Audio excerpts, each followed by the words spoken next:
नाही, माझी भूमिका मी 6 तारखेला स्पष्ट केलेली आहे. ही पोटनिवडणूक आहे. ही काही सार्वत्रिक निवडणूक नाहीये. त्यामुळे ह्या निवडणुकीने काय सरकारच्या अस्तित्वावरती काय एका आमदारांनी किंवा 2 आमदारांनी काय बदल होणार नाही. त्यामुळं वरच्या भूमिकेपेक्षा मतदारसंघातले जे काही स्थानिक विषय आहेत, ते विशेषतः तरुणांच्या बेरोजगारीचा विषय असेल, इथे MIDC व्हावी याबद्दल मी आग्रही मंत्र्यांकडे भूमिका मांडणी व्यक्त केली. आणि शेवटी माझ्या आमदारकीपेक्षा इथल्या तरुणांच्या हाताला कुठेतरी काम मिळणं असेल, इथल्या आमच्या ॲम्युनिशन पार्कला साठी शेतकरी विस्थापित न होणं असेल किंवा इथल्या सहकारी साखर कारखान्याला पुनरुज्जीवन त्याचं होणं, हे विषय जास्त महत्त्वाचे आजच्या घडीला मला वाटतात. कारण जरी मी आमदार झालो तरी विरोधी पक्षात किंवा सत्तेमध्ये सरकारमध्ये कुठला बदल होणार नाही.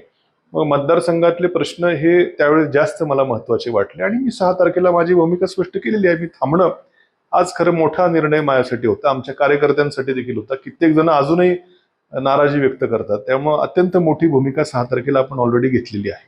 दुसरीकडे आपण विस्तार केला, कार्यकर्त्यांना मेळावा घेणार आहात, नेमकी काय भूमिका? आता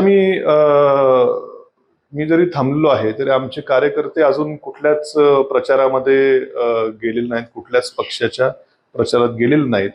इथं गोविंदराव मोकाटे हे माझे तसे जुने सहकारी आहेत. रावसाहेब खिवरे हे आमचे महाविकास आघाडीतील एक घटक पक्षाचे नेते आहेत. त्यांनी देखील कायम आमचे मैत्रीचे संबंध आहेत.